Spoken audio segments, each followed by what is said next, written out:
당신은 하나님께 더 가까이 가려고 애쓰는데 이상하게도 삶은 더 멀어지는 것처럼 느껴진 적이 있습니까? 기도는 했습니다. 예배도 지켰습니다. 남을 돕는 일도 했습니다. 그런데 왜 결정적인 순간마다 도움은 오지 않는가? 여기에서 많은 분들이 조용히 오해를 하나 품습니다. 하나님은 노력한 사람을 돕는다고, 착한 사람을 돕는다고, 많이 베푼 사람을 돕는다고. 그런데 그 믿음이 오히려 당신을 지치게 만드는 경우가 많습니다. 하나님은 선량함에 끌려 움직이시는 분이 아닙니다. 눈물에만 반응하시는 분도 아닙니다. 사람의 기분에 휘둘리시는 분은 더더욱 아닙니다. 하나님이 특별히 가까이 두시는 사람은 따로 있습니다. 그것은 능력이 큰 사람도 아니고 말이 거창한 사람도 아닙니다. 스스로를 내세우는 사람도 아닙니다. 오히려 조용합니다. 단정합니다. 그리고 한 가지가 분명합니다. 삶의 태도가 다릅니다. 여기서부터 이야기를 거꾸로 해야 합니다. 많은 분들이 도움을 받기 위해 먼저 행동을 고칩니다. 더 열심히 하려 합니다. 더 착해지려 합니다. 더 참으려 합니다. 더 견디려 합니다. 그런데 그 순서가 자주 틀립니다. 하나님은 당신이 더 참는지를 보시기 전에 당신이 무엇을 선택하는 사람인지부터 보십니다. 선택이 먼저입니다. 태도가 먼저입니다. 믿음의 방향이 먼저입니다. 노력은 그 다음입니다. 노력이 먼저가 되면 믿음은 거래가 됩니다. 하나님께조차 계산을 하게 됩니다. 나는 이렇게 했으니 이제 하나님이 해주셔야 한다. 이것이 쌓이면 마음은 점점 메말라집니다. 기도조차 억울해집니다. 그러면 신앙이 아니라 버티는 인생이 됩니다. 당신이 정말 두려운 것은 무엇입니까? 실패입니까? 병입니까? 노후의 빈곤입니까? 사람들에게 무시당하는 것입니까? 사실 많은 50대, 60대가 가장 두려워하는 것은 따로 있습니다. 내가 힘이 빠지는 순간 아무도 내 편이 되지 않을까 하는 두려움입니다. 내가 쓰러지는 순간 내 자리가 무너질까 하는 두려움입니다. 내가 늙는 순간 존중이 사라질까 하는 두려움입니다. 그래서 사람은 더 붙잡습니다. 관계를 붙잡고, 체면을 붙잡고, 돈을 붙잡고, 일의 역할을 붙잡습니다. 그런데 바로 그 붙잡음이 당신을 가장 고독하게 만듭니다. 왜입니까? 붙잡는 사람은 늘 불안하기 때문입니다. 불안한 사람은 늘 흔들리기 때문입니다. 흔들리는 사람은 결국 결정을 못하기 때문입니다. 하나님이 가까이 두시는 사람은 흔들리지 않는 사람이 아닙니다. 흔들려도 돌아오는 사람입니다. 흔들려도 중심을 다시 세우는 사람입니다. 흔들려도 결국 올바른 방향을 선택하는 사람입니다. 여기에서 중요한 말이 하나 있습니다. 하나님께 가까운 사람은 운이 좋은 사람이 아닙니다. 그는 자기 마음을 관리하는 사람입니다. 자기 마음을 단속하는 사람입니다. 자기 욕망을 다스리는 사람입니다. 자기 말과 행동을 정돈하는 사람입니다. 이것은 믿음의 기술입니다. 믿음은 감정이 아닙니다. 믿음은 습관입니다. 믿음은 선택입니다. 믿음은 태도입니다. 많은 분들이 이렇게 묻습니다. 그러면 하나님은 누구를 돕습니까? 그 질문을 조금 바꿔야 합니다. 하나님은 누구를 더 가까이 두십니까? 하나님은 누구를 손에 잡고 끌고 가십니까? 하나님은 누구에게 길을 열어주십니까? 답은 간단합니다. 하나님은 하나님의 질서를 존중하는 사람을 가까이 두십니다. 질서를 존중한다는 말은 거창하지 않습니다. 자기 안의 질서를 바로잡는 것입니다. 조급함을 줄이는 것입니다. 말의 무게를 지키는 것입니다. 약속을 지키는 것입니다. 작은 정직을 포기하지 않는 것입니다. 그리고 무엇보다 사람을 의지하는 마음보다 하나님을 의지하는 마음을 더 크게 만드는 것입니다. 우리가 흔히 착각하는 것이 있습니다. 하나님을 믿는다는 말은 현실이 편해지는 것이라고 아닙니다. 하나님을 믿는다는 말은 현실이 똑바로 보이기 시작한다는 뜻입니다. 그때부터 불필요한 욕심이 보입니다. 불필요한 관계가 보입니다. 불필요한 자존심이 보입니다. 불필요한 비교가 보입니다. 그래서 하나님께 가까이 갈수록 오히려 먼저 내려놓는 일이 생깁니다. 내려놓으니 마음이 편해집니다. 마음이 편해지니 선택이 분명해집니다. 선택이 분명해지니 길이 열립니다. 이것이 도움의 흐름입니다. 도움은 하늘에서 뚝 떨어지는 선물이 아닙니다. 도움은 방향을 바로잡는 순간부터 시작되는 변화입니다. 당신이 지금까지 하나님께 무엇을 해달라고만 기도했다면 오늘부터 기도의 문장을 바꿔야 합니다. 하나님, 이것을 주십시오가 아닙니다. 하나님, 제가 무엇을 먼저 버려야 합니까? 하나님, 제가 어디에서 흔들리고 있습니까? 하나님, 제가 어떤 사람을 붙잡고 있습니까? 하나님, 제가 무엇을 두려워하고 있습니까? 이 질문이 시작될 때 신앙은 깊어집니다. 깊어질 때 삶은 조용히 달라집니다. 하나님이 가까이 두시는 사람에게는 표가 있습니다. 겉으로 드러나는 표가 아닙니다. 마음의 표입니다. 첫째, 말이 줄어듭니다. 불평이 줄어듭니다. 남 탓이 줄어듭니다. 둘째, 관계에서 급하게 매달리지 않습니다. 잘 보이려고 애쓰지 않습니다. 셋째, 돈을 대하는 태도가 달라집니다. 돈이 주인이 아니라 도구가 됩니다. 넷째, 자기 일을 대하는 자세가 달라집니다. 성과가 목적이 아니라 성실이 목적이 됩니다. 그리고 다섯째, 가장 중요한 것이 있습니다. 작은 일에서도 마음이 흐트러지지 않으려 애씁니다. 그 사람은 자기 마음을 방치하지 않습니다. 왜냐하면 마음이 흐트러지면 삶 전체가 흔들린다는 것을 알기 때문입니다. 이 대목에서 어떤 분은 마음이 불편해집니다. 나는 평생 착하게 살았는데, 나는 평생 참았는데, 나는 평생 양보했는데, 나는 평생 책임졌는데, 그런데 왜 나는 도움을 못 받는가? 여기에서 말해야 할 것이 있습니다. 착함은 때로 두려움이 만든 가면입니다. 양보는 때로 사랑이 아니라 버림받을까봐 하는 행동입니다. 책임은 때로 사명이 아니라 체면을 지키려는 강박입니다. 그러니 하나님께서는 당신의 행동을 보시기 전에 그 행동을 움직이는 중심을 보십니다. 사랑으로 한 것인지, 두려움으로 한 것인지, 믿음으로 한 것인지, 거래로 한 것인지, 진실로 한 것인지, 인정받기 위해 한 것인지, 당신이 정말 하나님께 가까이 가고 싶다면 바깥을 고치기 전에 안쪽을 먼저 봐야 합니다. 안쪽이 바뀌면 바깥은 따라옵니다. 안쪽이 그대로면 바깥은 아무리 바꿔도 다시 무너집니다. 그래서 하나님이 도우시는 사람의 특징은 사실 한 문장으로 정리됩니다. 자기 안의 중심을 하나님 쪽으로 옮긴 사람입니다. 중심이 옮겨지면 삶은 더 이상 사람에게 끌려다니지 않습니다. 상황에 끌려다니지 않습니다. 감정에 끌려다니지 않습니다. 그때부터 도움은 시작됩니다. 그런데 문제는 여기입니다. 왜 어떤 사람은 끝까지 그 중심을 옮기지 못하는가? 왜 오히려 더 열심히 하면서도 더 불안해지는가? 왜 기도를 하면서도 마음은 더 초조해지는가? 그 깊은 원인은 대부분 사람이 말하지 않는 한 가지 두려움 속에 숨겨져 있습니다. 다음에서 그 두려움의 정체를 정확히 짚어드리겠습니다. 많은 분들이 겉으로는 괜찮은 척합니다. 괜찮습니다. 다 지나갑니다. 마음은 단단합니다. 그런데 밤이 되면 달라집니다. 조용해진 방에서 숨이 길어지고 머릿속은 더 시끄러워집니다. 내가 이렇게 살아온 게 맞나? 이제부터는 어떻게 되나? 내가 늙고 병들면 누가 책임지나? 내가 돈이 부족하면 어떻게 되나? 내 자식은 내 마음을 알아주나?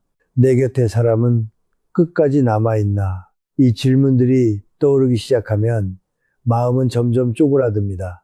그리고 그때 사람은 본능적으로 하나님을 찾습니다. 그런데도 왜 도움은 가까이 오지 않는 것처럼 느껴질까요?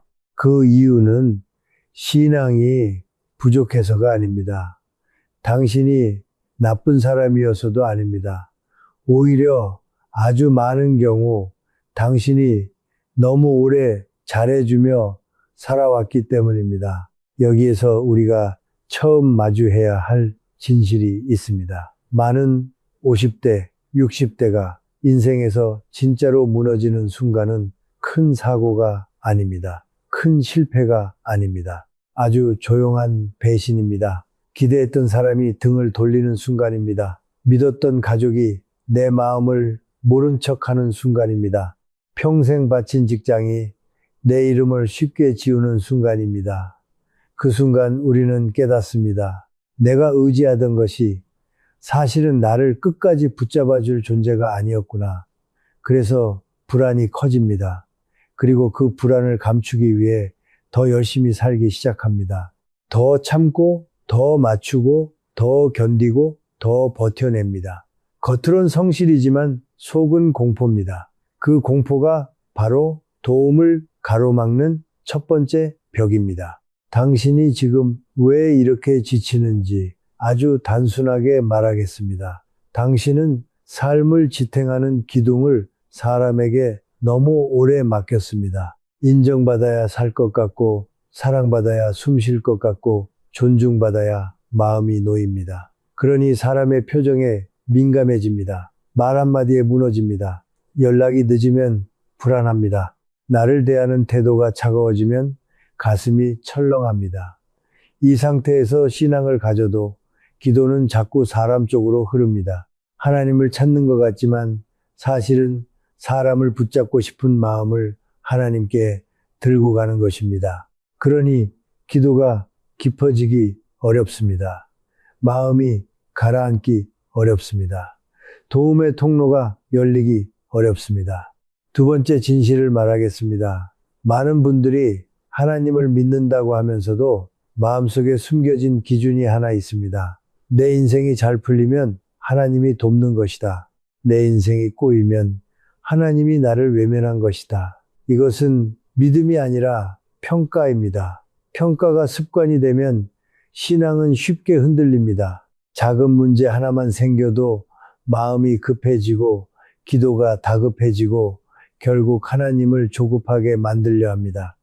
그러나 하나님은 조급함 속에서 역사하시는 분이 아닙니다. 조급함은 늘 사람을 흔듭니다. 흔들리는 마음은 선택을 흐리게 합니다. 선택이 흐려지면 결국 삶이 더 꼬입니다. 그러면 또 평가합니다. 하나님이 왜 나를 돕지 않는가?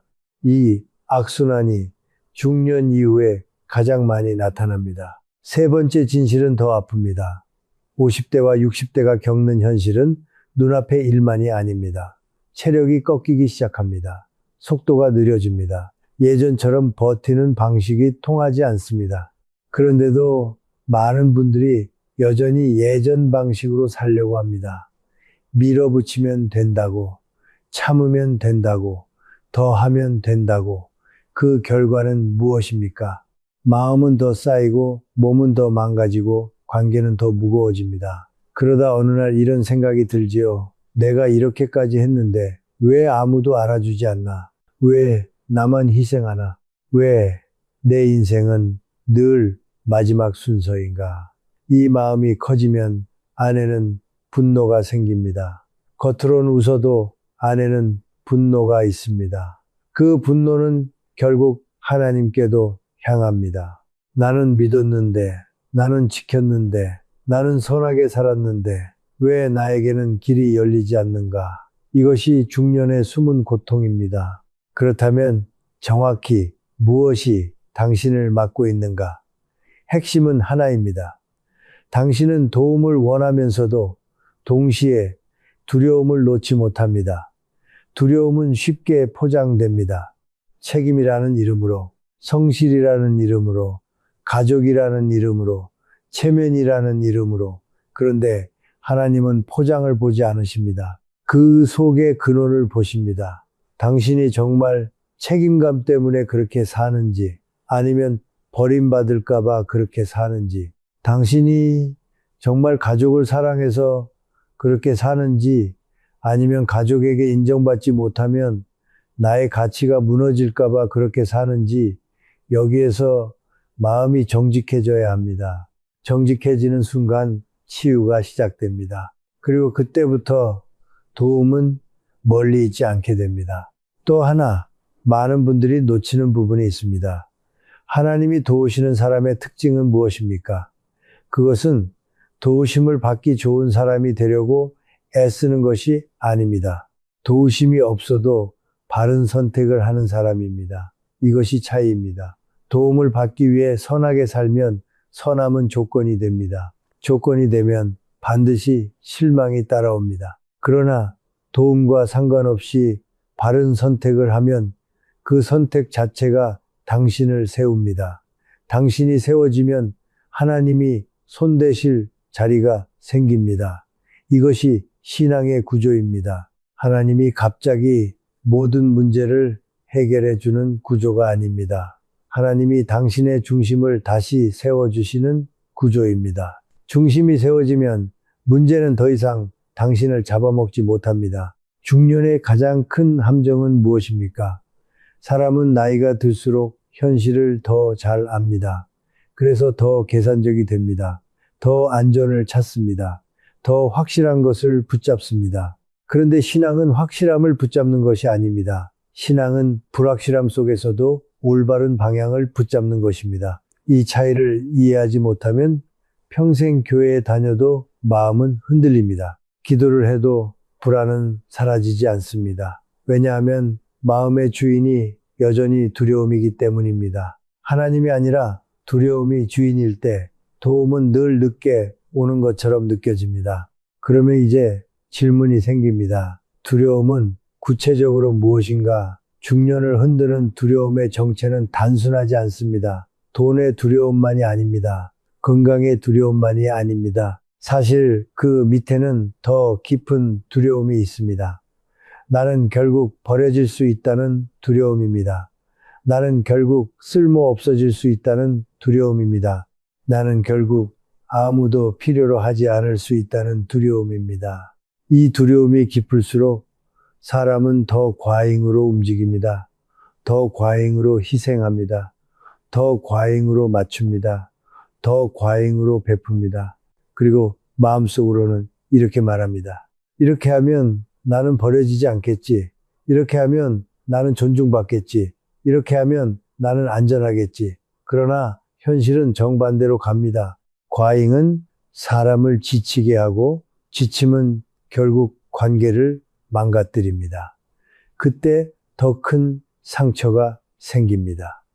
그래서 우리는 중년 이후에 더욱 신앙이 필요해집니다. 바로 이 지점에서 하나님이 가까이 두시는 사람과 그렇지 못한 사람의 길이 갈라집니다. 다음에서는 이 두려움이 삶을 어떻게 망가뜨리는지, 그리고 왜 어떤 사람은 같은 현실에서도 하나님 쪽으로 중심을 옮기는데 성공하는지 그 심리의 구조를 하나씩 해부해 드리겠습니다.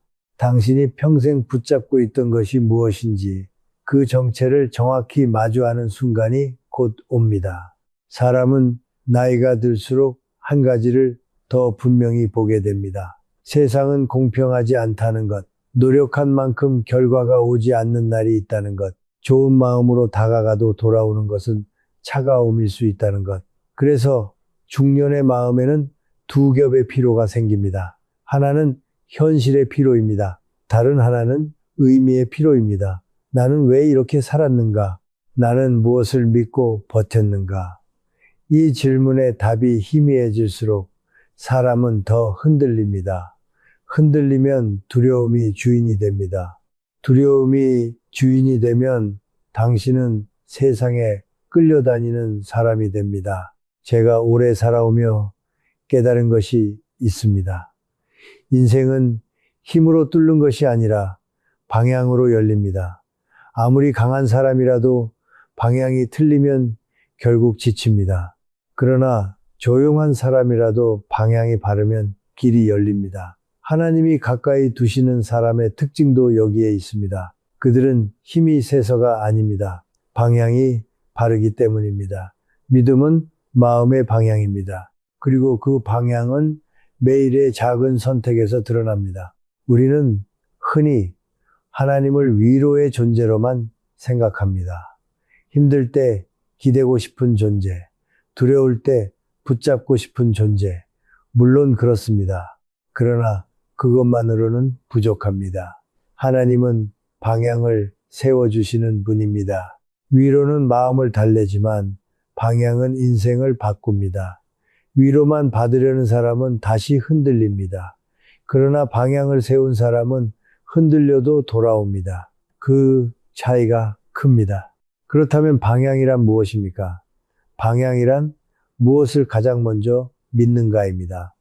무엇을 가장 먼저 두려워하는가입니다. 무엇을 가장 먼저 선택하는가입니다. 사람은 입으로는 하나님을 말하면서도 마음으로는 돈을 가장 먼저 믿는 경우가 있습니다. 사람을 가장 먼저 믿는 경우가 있습니다. 체면을 가장 먼저 믿는 경우가 있습니다. 그러면 신앙은 껍데기가 됩니다. 껍데기는 큰일 앞에서 쉽게 찢어집니다. 그래서 하나님이 가까이 두시는 사람은 먼저 마음의 순서를 바로잡습니다. 하나님이 첫째입니다. 그 다음이 삶입니다. 그 다음이 사람입니다. 그 다음이 돈입니다. 순서가 바뀌면 당신의 마음은 달라집니다. 달라진 마음은 당신의 말과 표정을 바꿉니다. 표정이 바뀌면 관계가 바뀝니다. 관계가 바뀌면 기회가 바뀝니다. 이것이 삶의 흐름입니다. 여기서 어떤 분은 이렇게 말합니다. 나는 하나님이 첫째인데도 왜 삶이 어렵습니까? 질문이 좋습니다. 그러나 우리는 다시 한번 냉정해져야 합니다. 하나님이 첫째라고 말하는 것과 하나님이 첫째로 느껴지는 것은 다릅니다. 입술은 하나님을 말하지만 속은 여전히 두려움으로 꽉 차 있을 수 있습니다. 그 두려움이 바로 중년의 뿌리입니다. 두려움이 뿌리이면 겉으로는 믿음처럼 보이는 행동도 사실은 두려움의 열매가 됩니다. 그때 사람은 착하게 살면서도 불안합니다. 열심히 살면서도 초조합니다. 섬기면서도 억울합니다. 이것은 방향이 아직 온전히 하나님께로 옮겨지지 않았다는 신호입니다. 저는 젊은 시절부터 많은 사람을 보아왔습니다. 정말 신앙이 깊은 사람은 어떤 특징이 있었습니다. 그들은 말이 조용해집니다. 남을 평가하는 말이 줄어듭니다. 남 탓을 덜 합니다. 대신 자기 마음을 점검합니다. 하나님, 제 마음이 지금 어디로 쏠렸습니까? 하나님, 제가 지금 무엇을 두려워하고 있습니까? 하나님, 제가 지금 무엇을 붙잡고 있습니까? 이 질문을 품고 사는 사람은 점점 평안을 얻습니다. 평안은 그냥 기분이 아닙니다. 평안은 질서입니다. 마음 안에 질서가 생기면 삶의 바깥에서도 질서가 생깁니다.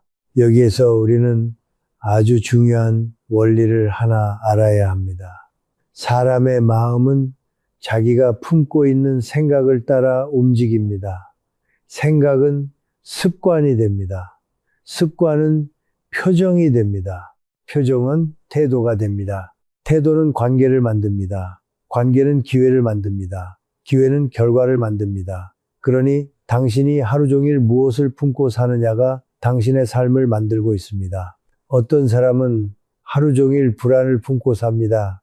어떤 사람은 하루 종일 원망을 품고 삽니다.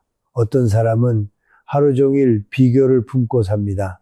그러면 이상하게도 그 사람의 주변에는 불안을 자극하는 일이 생기고 원망할 일이 생기고 비교할 일이 생깁니다. 이것을 우리는 우연이라고 말하지만 사실 마음의 방향이 끌어당기는 흐름이 있습니다. 마음이 늘 경계하면 세상은 위협으로 보입니다. 마음이 늘 부족하면 세상은 결핍으로 보입니다.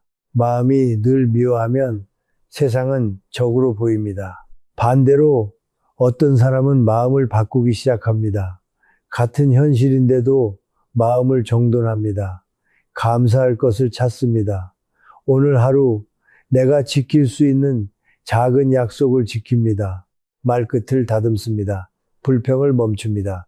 그리고 무엇보다 하나님 앞에서 마음을 숨기지 않습니다. 하나님, 저는 두렵습니다. 그러나 두려움이 저를 끌고 가지 못하게 하겠습니다. 하나님, 저는 약합니다. 그러나 약함이 저를 지배하지 못하게 하겠습니다.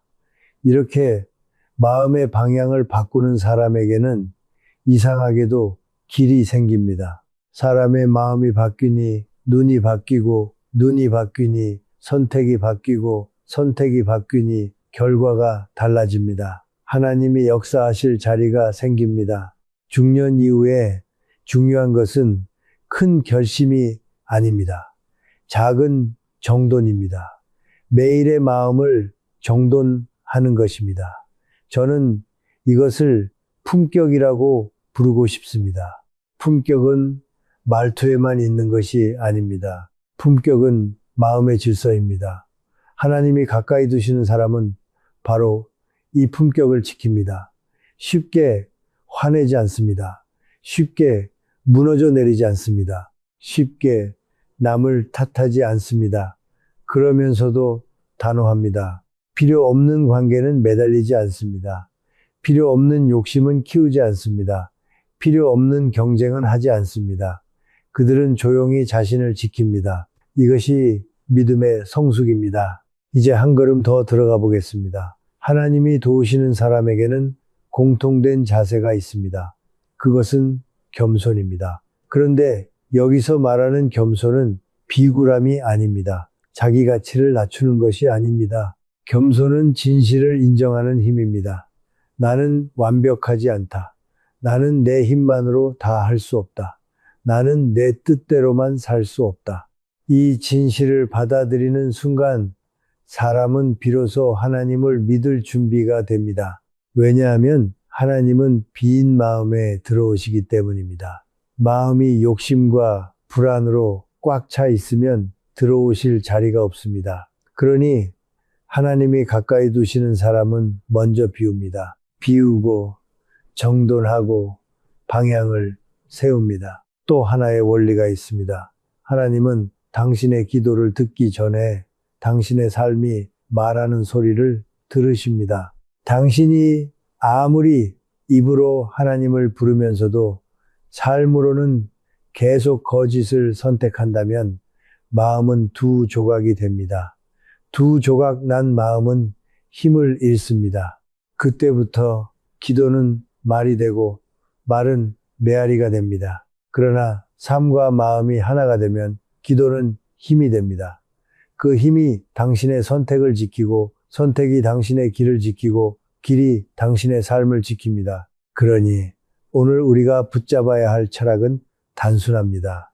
하나님을 믿는다는 것은 기적을 요구하는 일이 아니라 방향을 바로 세우는 일입니다. 두려움이 방향을 잡게 하지 마십시오. 사람의 시선이 방향을 잡게 하지 마십시오. 돈의 부족이 방향을 잡게 하지 마십시오. 하나님이 방향을 잡게 하십시오. 그러면 당신은 흔들려도 무너지지 않습니다. 늙어도 초라해지지 않습니다. 손해를 봐도 마음이 부서지지 않습니다. 왜냐하면 당신의 중심이 바뀌었기 때문입니다. 하지만 여기에서 대부분의 사람들이 마지막으로 걸려 넘어집니다. 마음의 방향을 바꾸려 할 때 머릿속에서 아주 작은 목소리가 들립니다. 지금 와서 무슨 소용이냐? 너는 이미 늦었다. 너는 이미 틀렸다. 너는 이미 실패했다. 이 작은 목소리가 중년을 무너뜨립니다. 다음에서는 그 작은 목소리를 어떻게 잠재우고 어떻게 마음의 주인을 다시 하나님께 돌려놓는지 아주 구체적으로 길을 보여드리겠습니다. 당신의 안에서 당신을 쓰러뜨리던 그 목소리의 정체를 이제 정면으로 마주할 시간입니다. 사람은 누구나 마음속에 작은 방 하나를 가지고 삽니다. 남에게는 보여주지 않는 방입니다. 그 방에는 말하지 못한 두려움이 들어있고 꺼내기 부끄러운 열등감이 들어있고 혼자 견뎌온 눈물이 들어 있습니다. 겉으로는 멀쩡해 보이는 분들도 그 방문을 열면 한숨부터 나옵니다. 저는 그 한숨을 오랫동안 보아왔습니다. 특히 50대 이후의 한숨은 다릅니다. 젊을 때의 한숨은 내일을 모른다는 불안입니다. 그러나 중년 이후의 한숨은 내일을 안다는 두려움입니다. 몸이 예전 같지 않다는 것, 사람의 마음이 변한다는 것, 돈이 모든 것을 해결해 주지 않는다는 것, 그리고 결국은 홀로 서야 한다는 것을 알기 때문입니다. 그래서 오늘은 방법을 말씀드리겠습니다. 거창한 방법이 아닙니다. 오히려 너무 단순해서 사람들이 무시하는 방법입니다. 그러나 단순한 것이 끝까지 가는 법입니다. 하나님이 도우시는 사람은 마음을 단정히 다루는 기술을 가지고 있습니다. 마음은 방치하면 반드시 흔들립니다. 흔들리면 반드시 선택이 흐려집니다. 선택이 흐려지면 반드시 삶이 무너집니다. 그러니 마음을 다루는 것은 신앙의 핵심입니다.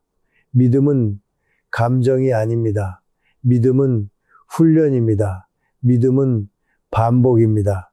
첫 번째 방법은 자기 말의 문장을 바꾸는 것입니다. 사람은 자기가 하는 말대로 살아갑니다. 말이 현실을 만드는 것이 아니라 말이 마음을 만들고 마음이 선택을 만들고 선택이 현실을 만듭니다. 그러니 하루에도 몇 번씩 자신의 입에서 나오는 문장을 점검해야 합니다. 특히 이런 말은 끊어야 합니다. 나는 안 된다. 나는 늦었다. 나는 운이 없다. 나는 늘 손해본다.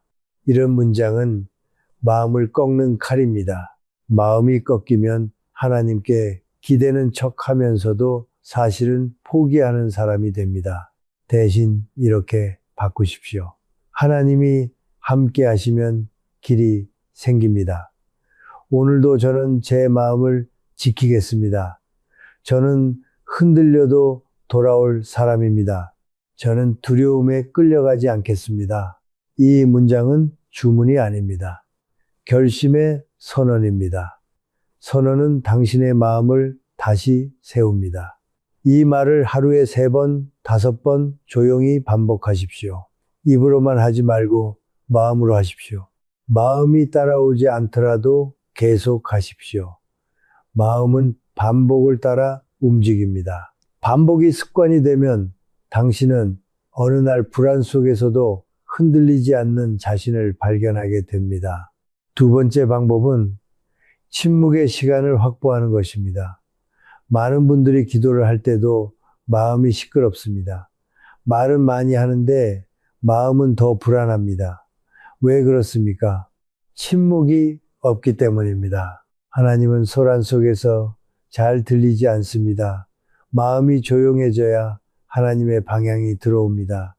그러니 하루에 단 5분이라도 좋습니다. 말을 멈추십시오. 핸드폰을 내려놓으십시오. 눈을 감고 숨을 천천히 쉬십시오. 그리고 마음속으로 이렇게만 말하십시오. 하나님, 제 마음을 정돈해 주십시오. 하나님, 제 마음의 중심을 다시 세워주십시오. 길고 복잡한 기도가 필요 없습니다. 진실한 한 문장이 더 깊습니다. 침묵 속에서 한 문장, 이것이 마음을 바꾸는 시작입니다. 세 번째 방법은 마음의 그림을 바꾸는 것입니다. 사람은 머릿속에 떠오르는 장면을 따라 감정이 움직입니다. 불안한 사람은 늘 최악의 장면을 먼저 그립니다. 병원, 침대, 통장 잔고, 싸늘한 가족의 표정, 혼자 남은 방, 이런 장면이 반복되면 마음은 이미 지고 시작합니다. 그러니 의도적으로 장면을 바꿔야 합니다. 당신이 원하는 장면을 그리십시오. 아침에 눈을 떴을 때 마음이 편안한 모습, 사람 앞에서 당당히 말하는 모습, 몸이 가벼워지는 모습, 관계에서 휘둘리지 않는 모습, 그리고 그 장면 속에 하나를 더 넣으십시오. 하나님이 함께 계신 모습입니다. 당신이 혼자가 아니라는 장면입니다. 이 장면을 매일 같은 시간에 같은 자세로 짧게라도 떠올리십시오. 이것이 마음의 훈련입니다. 여기서 중요한 원칙이 있습니다. 마음의 훈련은 길게 하는 것이 아닙니다. 자주 하는 것입니다. 강하게 하는 것이 아닙니다. 꾸준히 하는 것입니다. 하루에 30분을 한 번 하는 것보다 하루에 3분을 10번 하는 것이 더 강합니다. 왜냐하면 마음은 반복으로 만들어지기 때문입니다. 네 번째 방법은 관계에서 단호한 침묵을 배우는 것입니다. 중년 이후에 마음이 흔들리는 가장 큰 이유 중 하나는 관계입니다. 말 한마디에 상처받고 표정 하나에 무너지고 연락 하나에 불안해집니다. 그런데 하나님이 가까이 두시는 사람은 관계에서 경계를 지킵니다. 경계는 싸움이 아닙니다. 경계는 품격입니다.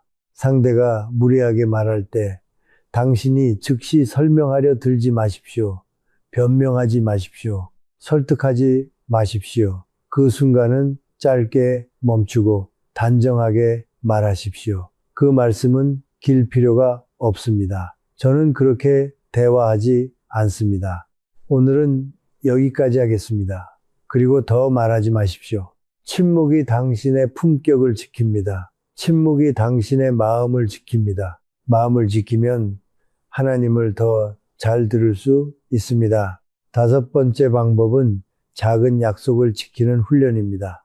많은 분들이 큰 결단을 하고 싶어 합니다. 큰 변화, 큰 성공, 큰 회복. 그러나 하나님이 가까이 두시는 사람은 작은 약속을 지키는 사람입니다. 매일 아침 10분 걷기, 하루 한 끼 절제하기, 하루 한 번 감사 적기, 하루 한 번 불평 멈추기. 이런 작은 약속이 쌓이면 당신 안에 신뢰가 생깁니다. 그 신뢰는 자기 자신에 대한 신뢰입니다. 나는 내가 정한 것을 지킬 수 있는 사람이다. 이 신뢰가 생기면 불안이 줄어듭니다. 불안이 줄어들면 사람에게 매달리지 않습니다. 사람에게 매달리지 않으면 마음이 자유로워집니다. 마음이 자유로워지면 하나님이 들어오실 공간이 생깁니다.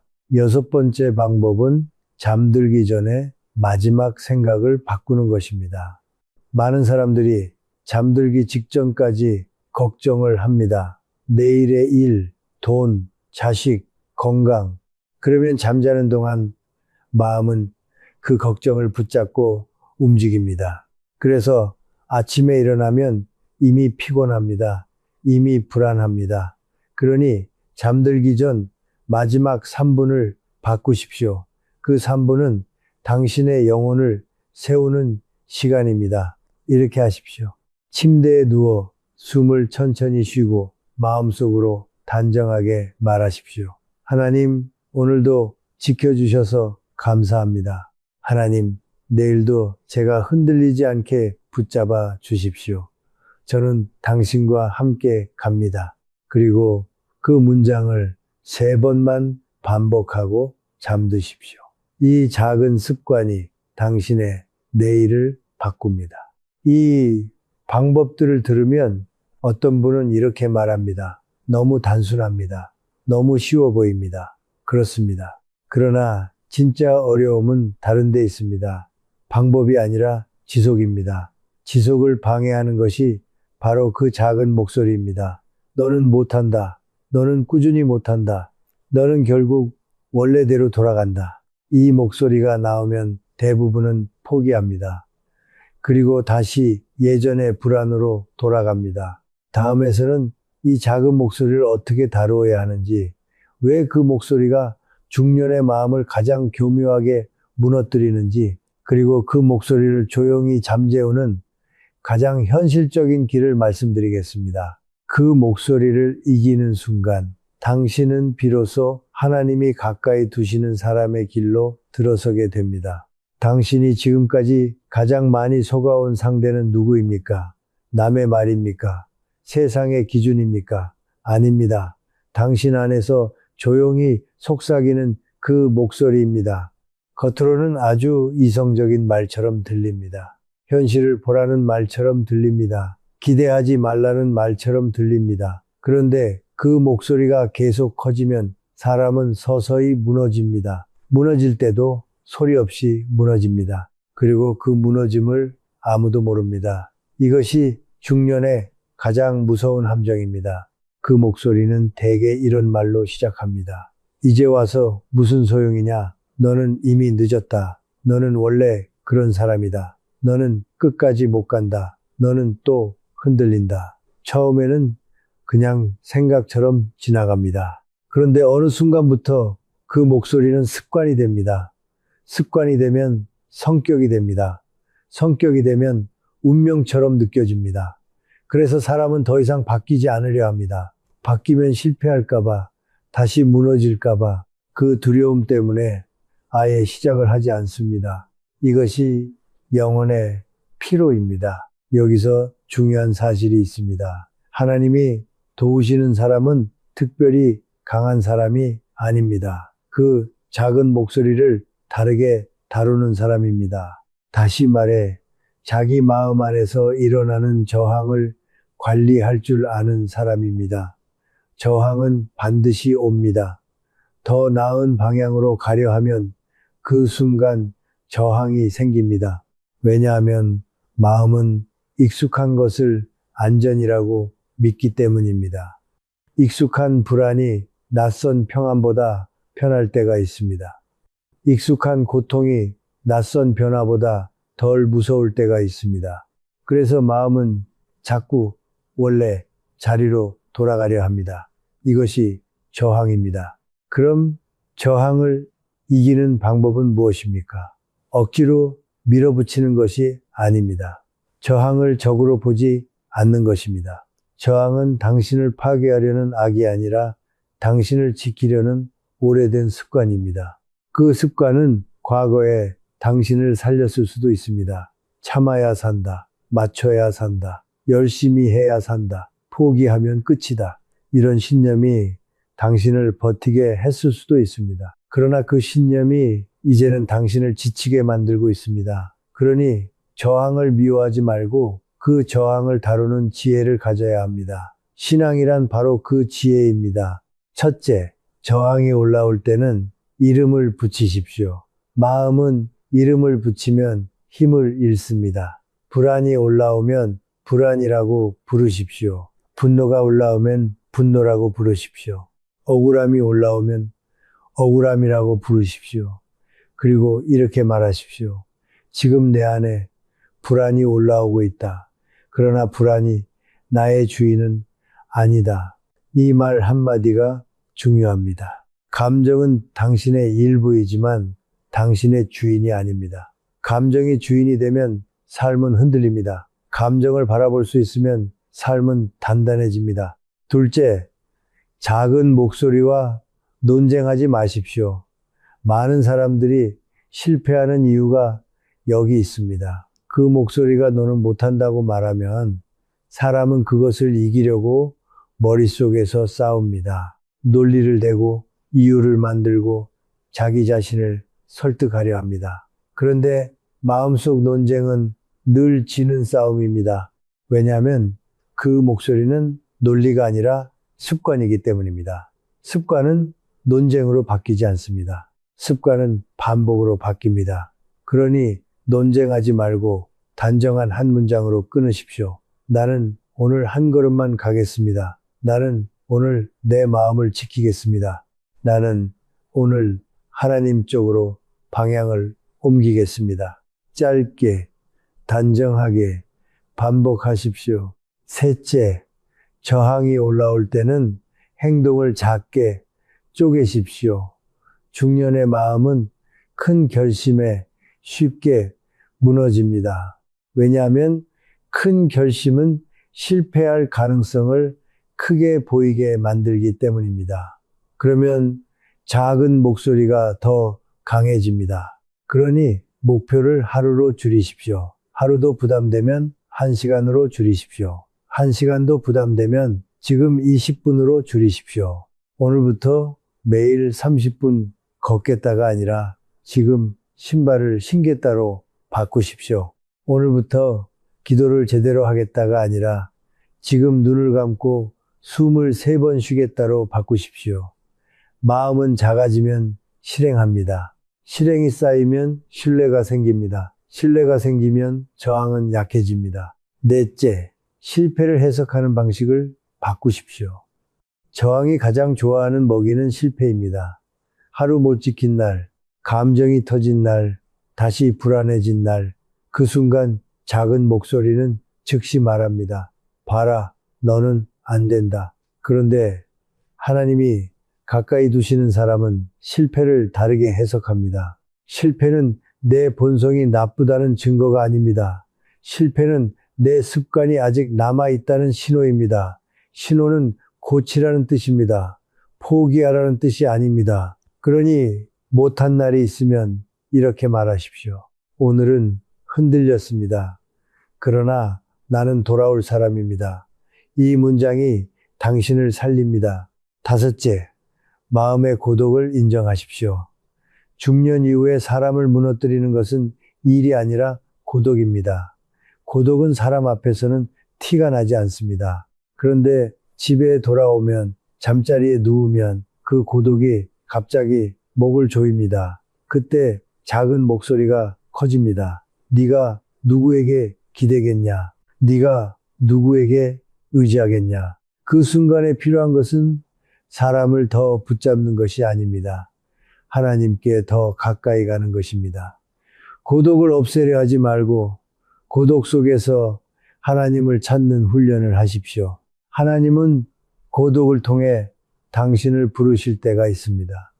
세상이 조용해진 순간에 마음이 진짜 소리를 내기 때문입니다. 여섯째, 중년의 자존심을 내려놓는 연습을 하십시오. 많은 분들이 변화에 실패하는 이유는 능력이 부족해서가 아닙니다. 자존심이 너무 강해서입니다. 나도 안다. 나는 원래 이렇다. 내가 지금 바뀌면 남들이 뭐라 하겠나. 이런 마음이 당신을 붙잡습니다. 그러나 하나님 앞에서는 자존심이 아니라 진실이 필요합니다. 하나님, 저는 두렵습니다. 하나님, 저는 흔들립니다. 하나님, 저는 제 마음을 잘 못 다룹니다. 이 고백은 약함이 아닙니다. 시작입니다.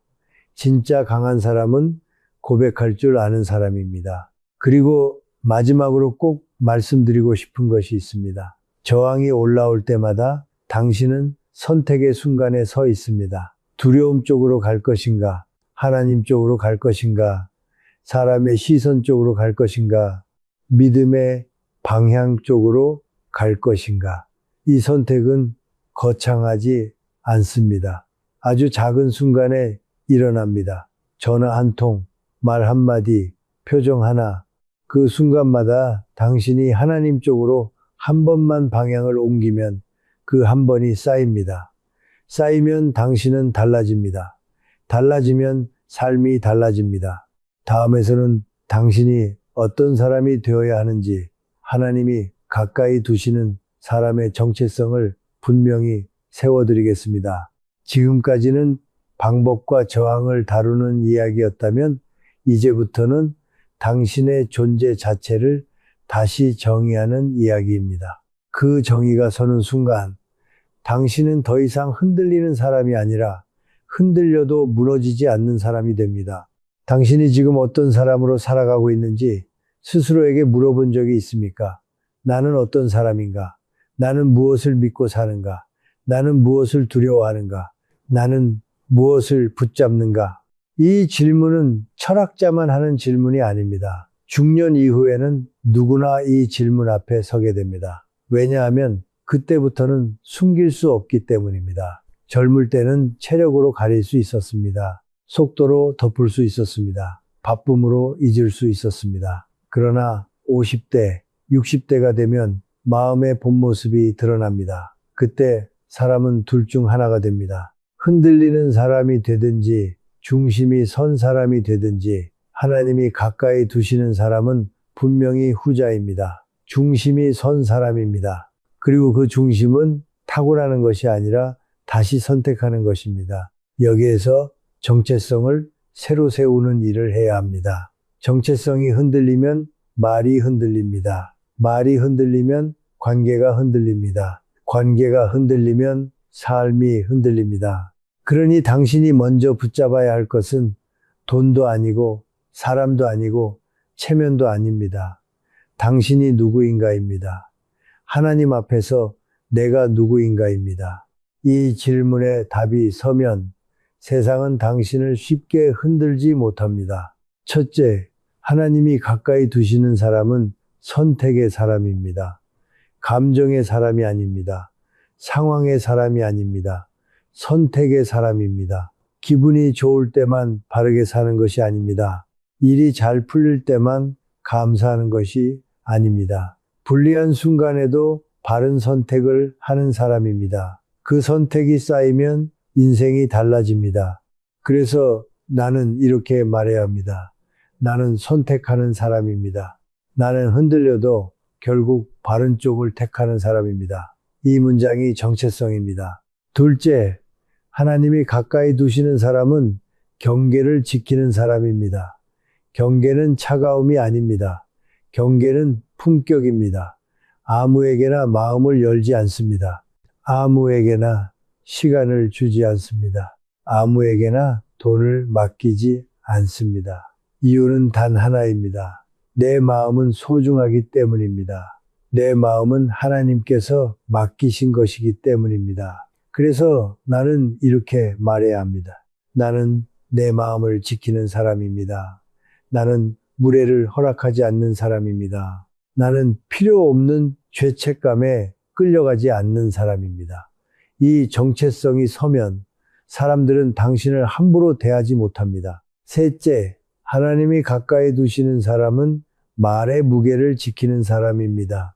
말이 가벼우면 인생이 가벼워집니다. 말이 흔들리면 마음이 흔들립니다. 그러니 나는 내 입을 정돈하는 사람이다. 이렇게 선언해야 합니다.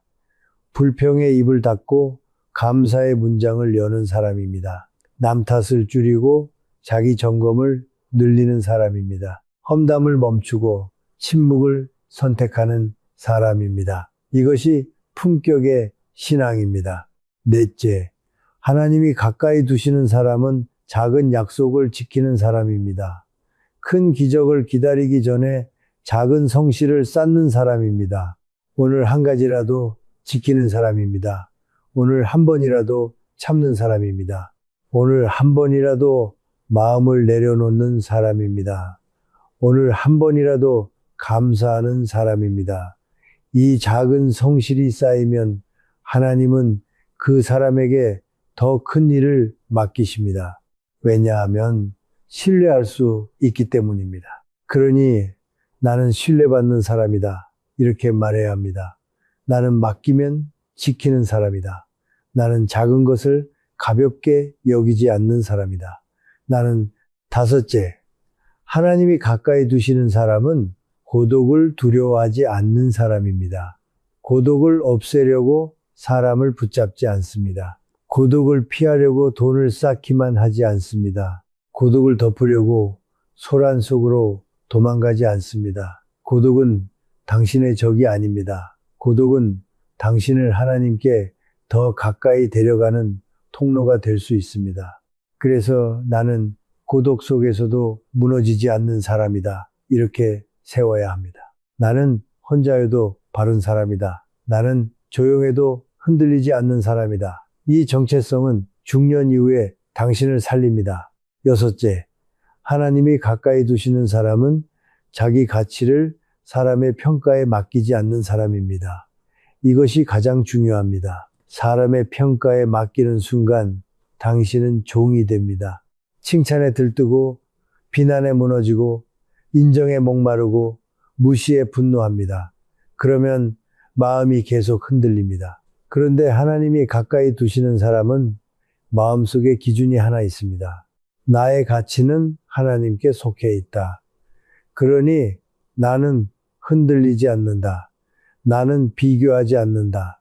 나는 조급해하지 않는다. 이 기준이 서면 당신은 자유로워집니다. 자유로워지면 삶은 단단해집니다. 일곱째, 하나님이 가까이 두시는 사람은 받는 사람이 아니라 주는 사람으로 삽니다. 그러나 여기서 말하는 주는 것은 희생이 아닙니다. 끌려다니며 주는 것이 아닙니다. 죄책감으로 주는 것이 아닙니다. 기꺼이 주되 지혜롭게 주는 것입니다. 하나님이 가까이 두시는 사람은 따뜻하지만 단호합니다. 사랑하지만 흔들리지 않습니다. 돕지만 망가지지 않습니다. 이것이 성숙입니다. 그래서 나는 따뜻하되 무너지지 않는 사람이다. 이렇게 정체성을 새로 세워야 합니다. 이 정체성을 세우는 과정에서 당신 안에 오래된 목소리가 다시 말할 것입니다. 네가 무슨 자격이 있냐? 네가 그런 사람이 될 수 있냐? 그때 단정하게 대답하십시오. 나는 지금부터 그런 사람이 됩니다. 나는 이미 늦지 않았습니다. 하나님은 지금도 사람을 새롭게 하십니다. 오늘이 시작입니다. 오늘이 전환점입니다. 오늘이 내 방향이 바뀌는 날입니다. 정체성은 머리로 이해하는 것이 아니라 입으로 선언하고 삶으로 확인하는 것입니다. 오늘부터 이렇게 살겠다는 선언을 하십시오. 그리고 작은 행동으로 확인하십시오. 작은 확인이 쌓이면 당신은 어느 날 진짜 달라져 있습니다. 그때 당신은 더 이상 도움을 구걸하는 사람이 아닙니다. 하나님과 함께 길을 걷는 사람이 됩니다. 가까이 두시는 사람이 됩니다. 다음은 마지막입니다. 이제는 당신이 결심을 해야 합니다. 마음속으로만 좋은 이야기를 듣고 끝낼 것인지 아니면 내 삶의 도장을 찍을 것인지 그 도장을 찍는 가장 강력한 방법이 있습니다. 입술의 선언이 아니라 당신의 말로 남기는 한 문장입니다. 다음에서는 그 한 문장을 드리고 그 문장을 어떻게 삶의 서약으로 만들지 마지막으로 정리해 드리겠습니다. 당신은 지금까지 많은 말을 들으며 살아오셨습니다. 좋은 말도 들었습니다. 위로의 말도 들었습니다. 충고도 들었습니다. 그러나 결국 인생을 바꾼 것은 말이 아니라 내가 스스로에게 한 문장이었습니다. 사람은 자기가 선택한 한 문장대로 삽니다. 그 한 문장이 마음의 기준이 되고 그 기준이 행동을 만들고 행동이 결국 운명을 만듭니다. 그래서 마지막에는 결심이 필요합니다. 듣고 끝내는 결심이 아니라 삶의 도장을 찍는 결심입니다. 하나님 앞에서 분명히 서는 결심입니다. 많은 분들이 이렇게 착각합니다. 하나님의 도움은 특별한 사람에게만 오는 것이라고, 타고난 믿음이 깊은 사람에게만 오는 것이라고. 아닙니다. 하나님은 지금도 평범한 사람을 붙잡아 새롭게 하십니다. 다만 조건이 하나 있습니다. 마음의 주인을 바꾸는 사람입니다. 두려움이 주인인 사람은 두려움의 인생을 삽니다. 사람의 시선이 주인인 사람은 사람에게 끌려다니는 인생을 삽니다. 돈이 주인인 사람은 돈의 흔들림에 같이 흔들립니다. 그러나 하나님이 주인인 사람은 다릅니다. 상황이 흔들려도 중심은 흔들리지 않습니다. 사람의 말이 날카로워도 마음은 무너지지 않습니다. 결과가 늦게 와도 조급해하지 않습니다. 이것이 하나님의 도움을 받는 사람의 삶입니다. 지금 이 순간 당신에게 필요한 것은 더 많은 지식이 아닙니다. 더 많은 노력도 아닙니다. 더 많은 기도 문장도 아닙니다. 단 하나입니다. 방향을 정하는 것입니다. 내 인생의 핸들을 누가 잡고 있는지 분명히 하는 것입니다. 그리고 그 핸들을 하나님께 드리는 것입니다. 이것이 신앙의 가장 본질적인 결단입니다. 그러나 우리는 인간입니다. 결단을 해도 흔들립니다. 결단을 해도 다시 불안이 올라옵니다. 그래서 하나님은 사람에게 한 가지 길을 주셨습니다. 말로 선포하게 하셨습니다. 말은 마음을 묶습니다. 마음을 묶으면 행동이 따라옵니다. 행동이 따라오면 삶이 바뀝니다.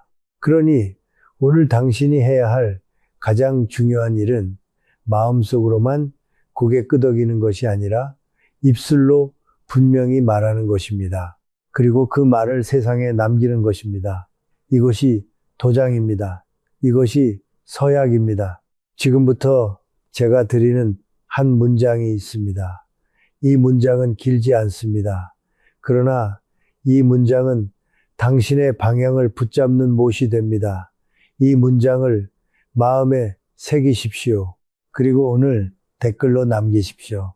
남기는 순간부터 당신의 마음은 더 이상 예전처럼 쉽게 도망가지 못합니다. 사람은 자기가 남긴 말에 책임을 지려 하기 때문입니다. 이 한 문장을 드리겠습니다. 하나님, 저는 두려움이 아니라 믿음으로 선택하겠습니다. 이 문장을 그대로 남기셔도 좋습니다. 그리고 여기에 한 줄을 더 붙이셔도 좋습니다. 하나님, 저는 오늘부터 제 마음의 주인을 바꾸겠습니다. 당신이 이 문장을 남길 때 무슨 일이 일어나는가? 당장 큰 기적이 일어날 수도 있고 아무 일도 없는 것처럼 느껴질 수도 있습니다. 그러나 진짜 변화는 조용히 시작됩니다. 내 안의 불안이 예전보다 빨리 정리됩니다. 사람의 말에 예전보다 덜 흔들립니다. 필요 없는 관계에 매달리지 않습니다. 설명하지 않아도 될 일에 힘을 쓰지 않습니다. 그리고 어느 날 당신은 이렇게 말하게 됩니다. 이상하다. 내 삶이 조금씩 정돈되고 있다. 그 정돈이 바로 하나님의 도움입니다. 하나님의 도움은 대개 외부에서 시작되지 않습니다. 내부에서 시작됩니다. 마음의 질서가 세워질 때 외부의 길도 열리기 시작합니다. 이제 마지막으로 당신에게 딱 3가지를 부탁드리겠습니다. 어렵지 않습니다. 그러나 이 3가지가 당신의 신앙을 현실로 만듭니다. 첫째, 오늘 하루만이라도 불평을 줄이십시오. 완전히 없애라는 말이 아닙니다. 줄이십시오. 불평이 줄어들면 마음의 소음이 줄어듭니다. 소음이 줄어들면 하나님이 더 잘 들립니다. 둘째, 오늘 하루만이라도 작은 약속 하나를 지키십시오. 작은 약속이 당신의 영혼을 세웁니다. 나는 내가 정한 것을 지킬 수 있는 사람이다. 이 신뢰가 생기면 불안이 줄어듭니다. 셋째, 오늘 밤 잠들기 전에 단정하게 말하고 주무십시오. 하나님, 저는 당신과 함께 갑니다. 3번만 말하십시오. 길게 하지 마십시오. 단정하게 말하십시오. 이것이 당신의 내일을 다르게 만듭니다. 당신은 혼자가 아닙니다. 그 말을 가볍게 듣지 마십시오. 중년 이후에 가장 큰 거짓말은 이것입니다. 결국 나는 혼자다. 아닙니다. 당신이 마음의 주인을 하나님께 드리는 순간 당신은 혼자가 아닙니다. 고독 속에서도 붙잡힘이 생깁니다. 흔들림 속에서도 중심이 생깁니다. 늦은 인생에도 전환점이 생깁니다. 하나님은 지금도 사람을 새롭게 하십니다. 오늘 바로 당신을 말입니다. 그러니 마지막으로 다시 한 번만 제가 드린 문장을 붙잡으십시오. 그리고 댓글에 남기십시오. 이것이 당신의 서약입니다. 이것이 당신의 도장입니다. 이것이 당신이 하나님의 도움을 받는 사람으로서는 첫걸음입니다. 하나님, 저는 두려움이 아니라 믿음으로 선택하겠습니다.